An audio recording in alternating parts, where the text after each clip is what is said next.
بسم اللہ الرحمن الرحیم۔ السلام علیکم ورحمۃ اللہ وبرکاتہ۔ ناظرین،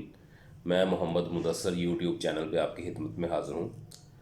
آج ہم گرداوری پہ بات کریں گے کہ میری پہلے ویڈیو ویسے موجود ہے گرداوری کے حوالے سے، لیکن ایک دو کویسچنز ایسے آئے کہ مجھے یہ ویڈیو دوبارہ بنانی پڑ رہی ہے۔ ایک میرے سبسکرائبرز ہیں، فرضی نام ہے ان کا حیدر، دیکھ لیتا ہوں کیونکہ نہ آپ کو گاؤں بھی یا شہر بھی نہیں بتاؤں گا کہ ان کا کون سا ہے، کیونکہ ان کا جن کے ساتھ معاملات چل رہے ہیں وہ ان کی فیملی سے ہیں اور وہ اس علاقے کے مطلب وہ سیاسی شخصیات ہیں، وہ ایم پی اے یا ایم این اے ہیں۔ تو ان کا کویسچن بڑا ویلڈ تھا، اور وہ کویسچن ایسا ہے جو ہمارے معاشرے میں جو بھی لوگ زرعی اراضی کے مالکان ہیں ان میں مطلب 30 to 40% لوگوں کے معاملات یہی ہیں، یہی کویسچن ہے، اور اسی طرح کے ان کے جن معاملات ہیں۔ کویسچن ان کا یہ تھا کہ ان کے جو والد صاحب تھے وہ ان کے بچپن میں ان کا انتقال ہو گیا، اور ان کے دادا کے نام جو پراپرٹی تھی وہ جب ان کے نام پہ منتقل ہوئی تو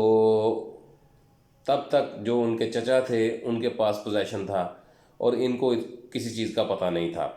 تو ابھی ان کو جو انہوں نے ٹھیکے وغیرہ پہ دی ہوئی ہے، جو ٹھیکہ ان کو جس پراپرٹی کا مل رہا تھا یا جن نمبران حسرہ کا ٹھیکہ مل رہا تھا،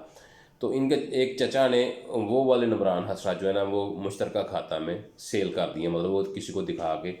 کہ یہ ہمارا رقبہ ہے اور انہوں نے سیل کر دیے، تو ان کا معاملہ جو ہے نا وہ تھوڑا سا اپسیٹ ہوا ہے۔ تو ان کے سوال کا جواب بھی دوں گا، پہلے میں تھوڑا سا گرداوری پہ بتا دوں آپ لوگوں کے۔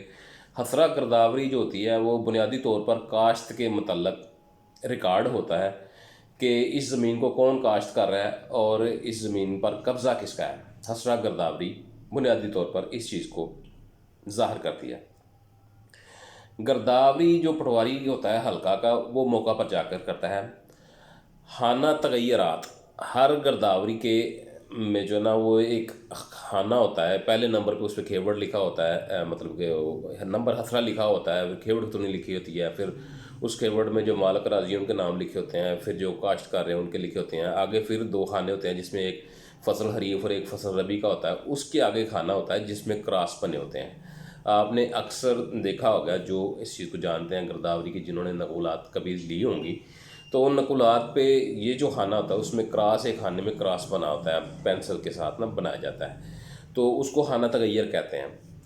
تو خانہ تغیرات کی موجودہ صورتحال کو ملاحظہ کرتا ہے پٹواری،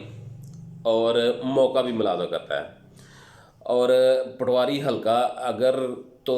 وہ کاشت بدستور ہے، مطلب جو کاشت ریکارڈ میں ہے اور وہی کاشت اس فصل میں، چاہے وہ حریف کی گرداوری کر رہے ہیں یا ربی کی گرداوری کر رہا ہے، تو اس میں بھی وہ کاشت بدستور ہے، وہی بندہ کاشت کر جو اس کو پہلے کاشت کرتا تھا، تو وہ ایک فصل کی ربی کی ایک لائن لگا دیتا ہے، اور جب حریف کی کاشت ہو جاتی ہے پھر اس پہ دوسری لائن ایسے لگا دیتا ہے، اس طرح وہ کراس بن جاتا ہے۔ ایک لائن لگانے کا مطلب یہ ہوتا ہے کہ اس کی کاشت بدستور ہے، جو کاشت اس کی پہلے تھی وہ حساب کا صورتحال ابھی بھی بدستور چل رہی ہے، تو وہ اس کو وتر کھینچ دیتا ہے، اس کو وتر کہتے ہیں ایک لائن کو۔ اگر دونوں فصلوں کی ہو جائے تو پھر دوسرا وتر بھی کھینچ دیتے ہیں، تو وہ کراس بن جاتا ہے۔ اور وہ اگر دونوں فصلوں کے ہو تو کراس اس چیز کو ظاہر کرتا ہے کہ جو ہے نا کاشت بدستور ہے۔ تو یہ تو ہو گیا کاشت بدستور، لیکن اگر تبدیلی ہو جائے تو تبدیلی کی صورت میں پٹواری حلقہ پر لازم ہو جاتا ہے کہ وہ رجسٹر تغیرات میں اس چیز کا اندراج کرے، اور جو اس کے پاس ایک اور رجسٹر ہوتا ہے اس رجسٹر کے علاوہ، گرداوری کے رجسٹر کے علاوہ اس کے پاس رجسٹر تغیرات کاشت و لگان قبضہ اس کو کہتے ہیں، وہ بھی اس کے پاس ہوتا ہے، تو اس پہ لازم ہوتا ہے، اس کو چاہیے ہوتا ہے کہ وہ کر دے، لیکن عموماً ایسا کرتے نہیں، لیکن قانون یہی ہے کہ وہ ایسا کر دے۔ تو ایک سال میں جیسے میں نے آپ کو بتایا 2 دفعہ گرداوری ہوتی ہے، ایک کو فصل حریف کہتے ہیں۔ فصل حریف کی گرداوری 1 اکتوبر سے 31 اکتوبر تک ہوتی ہے، تو 1 اکتوبر سے 31 اکتوبر تک کی جانے والی گرداوری کو فصل حریف کی گرداوری کہتے ہیں، اور فصل ربی کی جو گرداوری ہوتی ہے وہ 1 مارچ سے شروع ہو کر 31 مارچ تک ختم ہو جاتی ہیں۔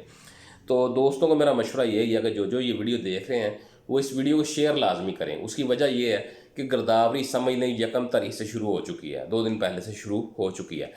تو ہوتا یہ ہے کہ کسی بھی موضوع میں جب گرداوری شروع ہوتی ہے تو وہ ڈیلی ایک پروسیجر ہوتا ہے جس کو پٹواری نے فالو کرنا ہوتا ہے، کہ اس نے روزانہ کی بنیاد پر کچھ نہ کچھ نمبران حسرہ کی گرداوری کرنی ہوتی ہے، اور جب شروع والے نمبران حسرہ جو ہیں وہ پہلے دنوں میں آ جاتے ہیں، تو اگر پٹواری حلقہ نے آپ کے والے نمبران حسرہ جو ہیں وہ ان کا سیریل نمبر جو ہے وہ شروع ہوتا ہے 1 2 3 سے،